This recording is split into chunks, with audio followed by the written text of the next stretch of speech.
E é assim, notável, sério. Sim, eu tenho isso. Aí eu pedi uma tese para ele, só que ele disse que eu contexto daquela lista lá, estava gerado que dizia uma coisa ruim.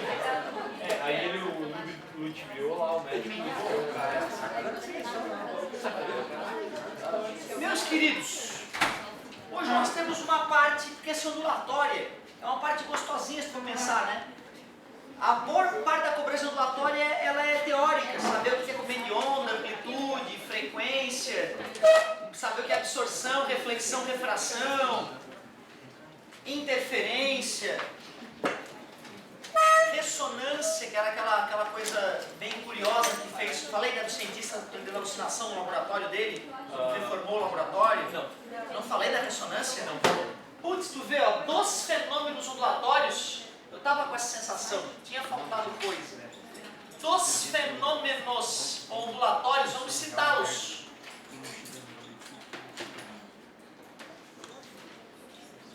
Que é uma parte bastante teórica. Nós vimos que a absorção é quando a onda perde energia à medida que se propaga, e aí a amplitude dela vai diminuindo, embora as outras características tendam a se manter constante. Frequência nem se fala, né? Sempre se mantém constante. Nós vimos o que é a reflexão de uma onda.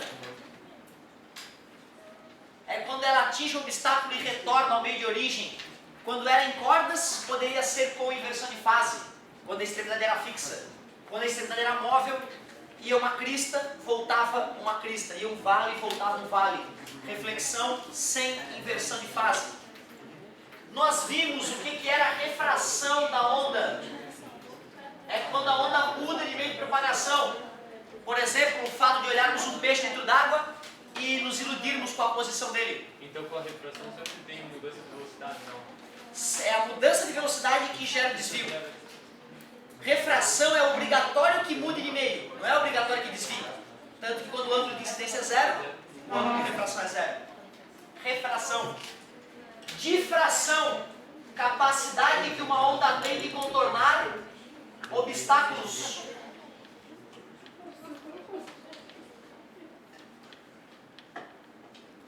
Por exemplo, se eu sair da sala de aula e continuo falando com vocês, vocês me escutariam?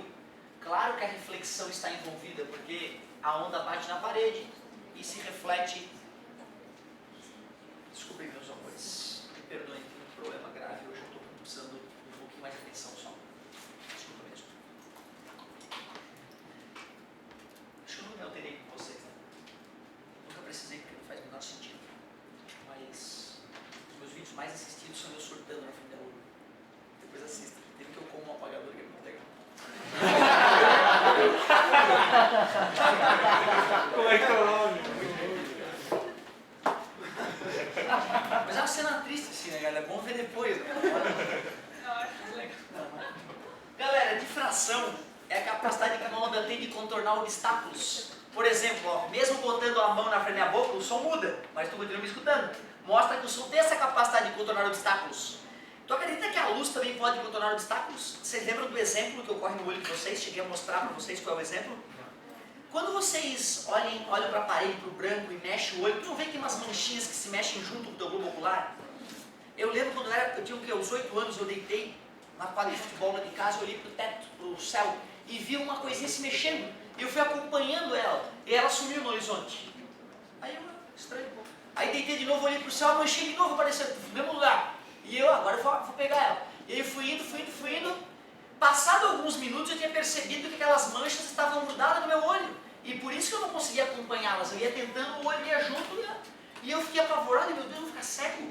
Tem manchas no meu olho. Eu falo, não vou nem falar pro meu pai e pra minha mãe.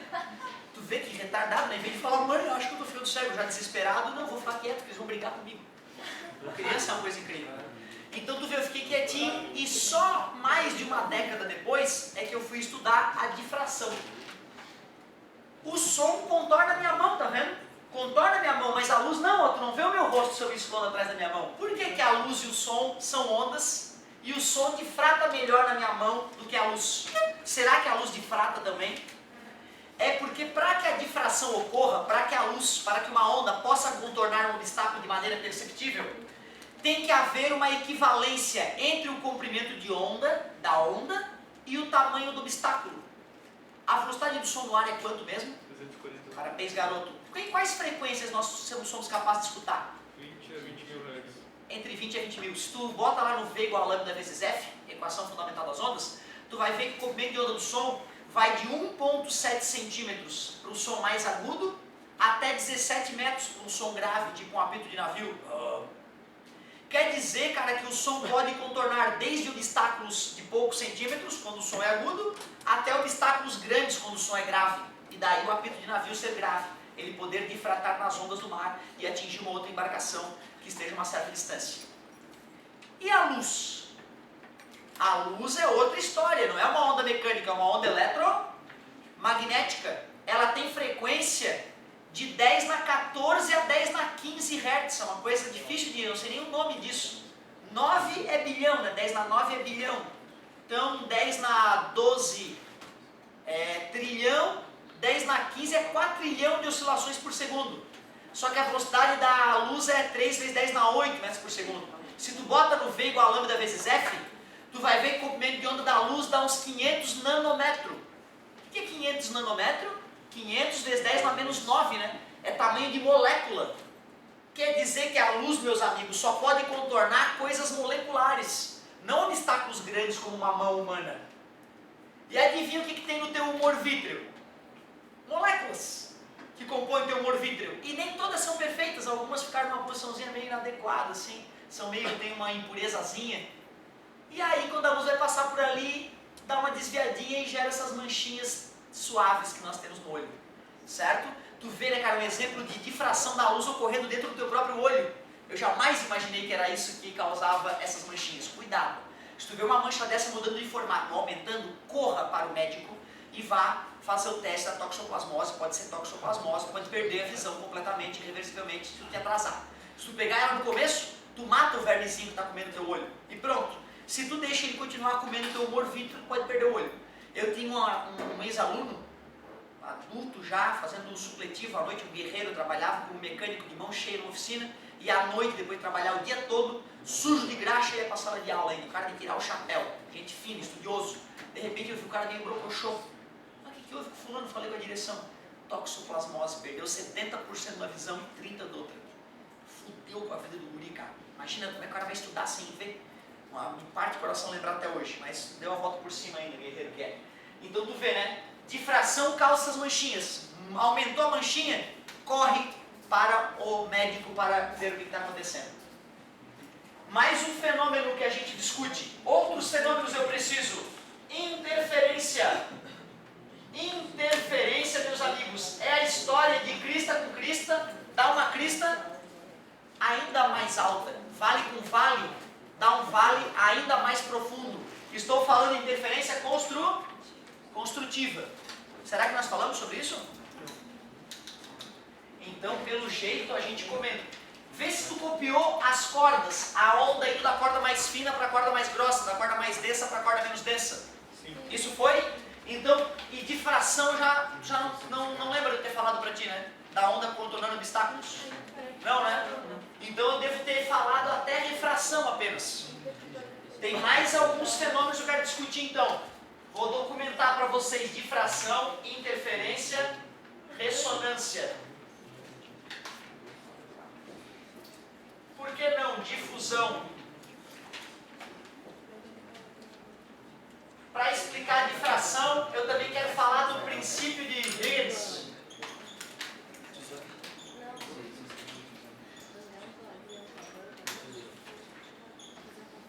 Então olha só. Só deixa eu te mostrar um desafio grande que eu tenho hoje. Além de eu querer finalizar, fazer um comentário sobre fenômenos ondulatórios que ainda não foram ditos, eu já quero aproveitar o serviço que eu iniciei aqui para a gente agilizar a nossa vida. O momento mais delicado de ondas, que é uma aulinha gostosinha, que tu fala de um monte de coisa curiosa, não é obrigatoriamente conta. E quando existem contas, são contas mais tranquilas, geralmente. Dá para complicar, é óbvio, mas a gente tem que pensar primeiro no básico. Agora, uma parte chata é entender esta equação da onda unidimensional progressiva. Que encrenca. Eu não quero que tu seja o rei da física, eu quero que tu saiba física básica. Então tu vê, eu vou tentar demonstrar para a galera da onde é que vem essa equação que eu vou montar. Mas se tu não conseguir entender a origem da equação, não fique magoado. Eu vou te fazer entender pelo menos a utilização dessa equação demoníaca que vai surgir na aula. Antes de voltar aos fenômenos, que é gostosinho, deixa eu falar uma coisa desagradável. Movimento harmônico simples, coisas que vão e vêm sempre no mesmo ritmo, tipo um pêndulo simples, oscilando com pequena amplitude. Tipo um sistema massa-mola, vai e vem, vai e vem. Sistema massa-mola, né? Pega uma mola, amarra uma massa, estica do ponto 0 até o ponto A e solta. Ela fica indo do menos A ao A, do menos A ao A. Uma maneira de mapear esse vai e vem é usar a equação da posição, né? A, o que é A? Amplitude. Ômega chama-se pulsação. O ômega é a pulsação. Valor alto do ômega, pulsação alta. Valor baixo, pulsação baixa. Na verdade é a velocidade angular, né, do movimento circular uniforme. Só que para movimento harmônico simples a gente tem que chamar de pulsação e não de velocidade angular. Só para ficar chique. 2π sobre t. O que é t? Período. Quanto tempo demora para completar uma oscilação? Se eu quiser eu posso colocar dentro da fórmula 2π sobre tzão. O tzinho é quanto tempo eu estou observando o fenômeno. Tzão é quanto tempo demora para completar um vai e vem. E aquela letrinha grega ali, o φ0, é a fase inicial, tem a ver aonde o meu sistema massa-mola começou a oscilar. Tu vê, só isso já é suficientemente desagradável. Só isso já é chato. Mas eu quero muito mais. Eu preciso de muito mais.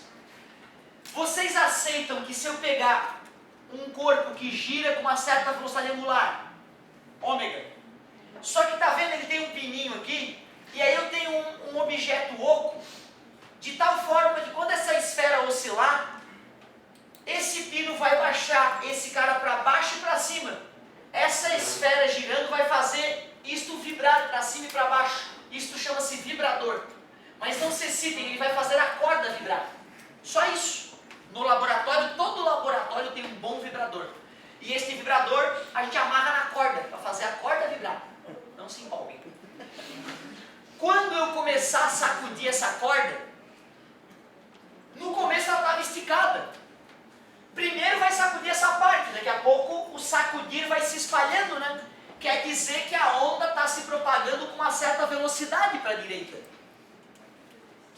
Eu quero uma equação que, mapeando quanto tempo demorou para a onda sacudir, sabendo em que posição X da corda eu quero analisar a onda, eu quero uma conta que me diga qual é a altura da corda em todos os momentos e em qualquer posição X.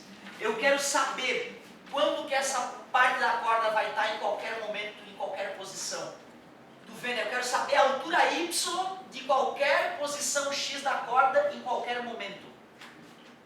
Cara, uma fórmula que preveja o futuro da corda. Uma coisa eu já sei. Na aula de MHS eu sei que a ponta deste vibrador é... A posição desta ponta pode ser prevista por esta equação.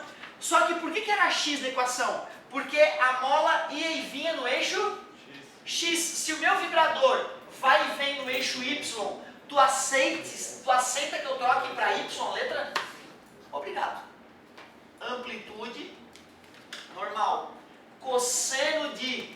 O que é aquele ômega mesmo? Chama-se de pulsação, que eu tenho direito do movimento circular uniforme trocar por 2π sobre tzão, que multiplica o tempo mais a fase inicial.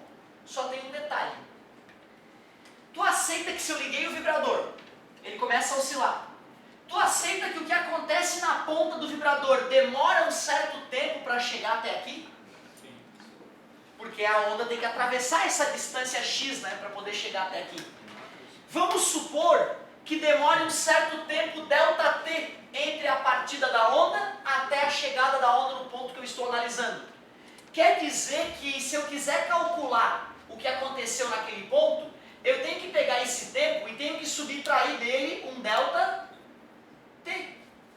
Porque chegou atrasado. Por isso que eu subtraí esse tempo de atraso.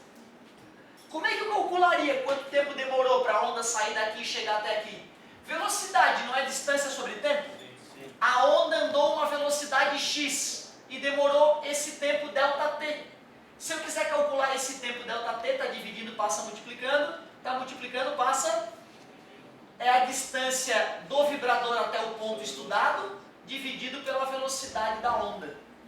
Então tu vê, eu fiz uma mudança simples até agora na continha. Troquei o ômega por 2π sobre tesão e vou trocar esse ΔT por x sobre v. Vocês devem aceitar que eu pegue esse período e multiplique tanto pelo tzinho quanto pelo ΔT. Como ele está no denominador, ficaria tesão aqui embaixo e tesão lá embaixo também. Nada demais, né? Propriedade distributiva. Chuveirinho. Mas vem cá. Se velocidade é igual a comprimento de onda vezes a frequência, e frequência é o inverso do... Obrigado, parceiro. Está dividido, passa... O que é então a velocidade de uma onda multiplicada pelo seu período? É o próprio comprimento? Acabou, meus queridos, é o que eu queria.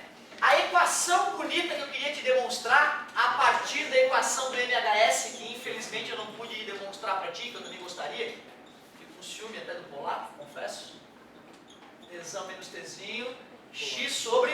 O que é velocidade vezes período? Comprimento de onda, mais fase inicial. Amigo, se tu foi guerreiro e me acompanhou até agora, é porque tu tem um pezinho nas exatas, eu sei. Uma hora nós vamos se esbarrar aí nessas aulas de engenharia, no teu mestrado, no teu doutorado, um dia eu quero poder esbarrar contigo na área das exatas. Mas se tu vai fazer outra área, tu só está olhando e desejando que eu exploda na tua frente. Porque isso é um saco para quem não gosta de matemática. Mas, se esse é o teu caso, temos uma escapatória. Eu não quero que tu entenda a origem da fórmula, eu só quero que tu saiba usá-la. E eu te juro, por tudo que é mais sagrado, usar essa fórmula não é o fim do mundo. A UFSC, que eu considero, para essa parte da matéria, uma das federais da nossa região mais chatinhas, sabe como é que ela cobra esse conhecimento? Quando a questão está fácil, ele vai lá e monta uma fórmula dessa, diz que ela está no sistema internacional e nos pergunta, para a onda que obedece a seguinte equação, determine o período, a frequência, o comprimento de onda, a fase inicial e a velocidade da onda. Tu vê, né? Se eu te forneço a equação montada no enunciado e te pergunto qual é a amplitude, qual é o comprimento de onda, qual é o período, qual é a frequência, qual é a fase inicial, qual é a velocidade da onda, e na posição 0, no tempo 0, qual é a posição da onda? Olha quanta pergunta bonita eu posso fazer. Algumas dessas perguntas têm respostas diretas, sem cálculo algum, confessem. Primeiro, tu vai ter isso no formulário e tu vai ter isso no enunciado. Cara, pega uma equação e copia embaixo da outra, meu. De cara, quanto é a amplitude? 3 o quê? Se é no sistema internacional? Metros, obrigado. 3 metros, comparação direta. Amplitude 3. Esse sujeito aqui, na fórmula original, era tzinho sobre tesão. Se o tzinho sobre tesão está dando tzinho sobre 5, a única explicação é que o tesão vale 5. 5 segundos, já que é o sistema internacional. O que é frequência? O inverso do período, 1 sobre tesão. Frequência 1 sobre 5, frequência 0,2 Hz. Tu vê, né, cara, parecia o fim do mundo e não é uma comparação direta e natural entre as fórmulas.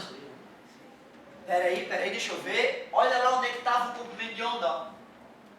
Eu vou ter humildade aqui, parece que o cara que tentou me sacanear, ó. X sobre lambda é igual a 0,2x. Corta x com x, tu pode tanto fazer a multiplicação cruzada, quanto tu pode inverter ambos os lados da equação. Eu sinto que a maioria da cruzada fica confiante com a multiplicação cruzada. Embora eu ache menos prático, é aceitável. 10 quintos, 5 metros com meio de onda. Tu Tu vê, né? O cara poderia ter escrito x sobre 5, ele não escreveu para tentar te confundir um pouquinho, para não ficar tão óbvio todas as questões. 5 metros o comprimento de onda. Tudo comparação direta entre as fórmulas. Qual é a fase inicial, meus amigos? É aquele númerozinho perdido lá no final, ó. Π sobre 2. A fase inicial é π sobre 2 radianos. Mas engraçado, na equação tinha velocidade? Não, né? Só que velocidade, pela equação fundamental das ondas, é lambda. Se tu já viu que o lambda é 5 e que a frequência é 0,2, tu multiplica e descobre que a velocidade é 1 metro por segundo. 1 metro por segundo. Então a única que eu tive que usar uma fórmula extra foi a última, a penúltima, aliás. Eu tive que usar a equação fundamental das ondas. As outras foi comparação direta. Se eu quisesse tentar sacaneá-los, eu poderia pegar aquele 2π e fazer a quantidade distributiva aqui para dentro. Aqui ia ficar 2π tesão sobre 5 e aqui ia ficar 0,4πx. E aí no formulário eu não coloco o 2π para dentro, entendeu? Só para te sacanear. O que tu faz? Tu multiplica por 2π igual. Não tem problema nenhum. A UFSC gosta disso, entendeu? De no formulário colocar o 2π em evidência e na questão colocar o 2π multiplicado para tentar ludibriar o aluno. Se tu estiver bem ligado, tu não cai nessa. A parte que eu percebo que o gurizada tem mais dificuldade é essa última, ó. Porque ele falou lá no ponto zero, lá na origem da onda, no tempo zero, ou seja, quando eu liguei o vibrador, qual era a posição do vibrador, qual era a altura da corda na hora que eu liguei ele. Só tem que substituir o x igual a 0, o t igual a 0 e fazer a conta. Eu acho que tu faz comigo de cabeça. Bota 0 ali pra mim. 0,2 vezes 0? 0 dividido para 5? 0 menos 0? 0 vezes 2π? Amém. Isso aqui tudo deu 0. 0 mais π sobre 2? E qual é o cosseno de π sobre 2? 90. Cosseno de 90 é 0. Seno de 91. Eixo do consono, né? É deitado, né? Então deu 0. Cosseno de 0 é 0. 3 vezes 0, 0. Deu posição 0. Quer dizer que na hora que a máquina foi ligada, a onda estava ali. Se tivesse dado 1 o cosseno, se fosse cosseno de 0, que daria 1, 1 vezes 3 quer dizer que o vibrador estava na posição 3 metros acima da posição original. Então isso te mostra que a fase inicial mostra em que posição estava a onda no início. Nome justo, né? Fase inicial. Tu vê, cara, não é o fim do mundo. A equação é terrível. Se tu pelo menos te permitir arriscar essa questão, tu já está na frente, que a maioria dos jovens que vai fazer o vestibular e não se preparou muito, olha para essa equação lá, e aí chuta, vai chutar 66. Ele chuta lá e vai para a próxima. Certo? Então tenha calma, porque apesar da equação ser indigesta, não é tão terrível assim. O ideal para quem vai fazer federal é procurar a famosa questão da onda, as duas pelo menos que já apareceram nos últimos anos, de onda estacionária, e arriscar. É provável que o nosso material não tenha trazido essa equação. Por isso mesmo que eu estou mostrando para vocês, certo? Porque para dar uma reforçadinha, uma ampliadinha no nosso conteúdo. Agora sim, eu quero documentar o que eu falei sobre difração e comentar outros fenômenos ondulatórios importantes que nós pulamos.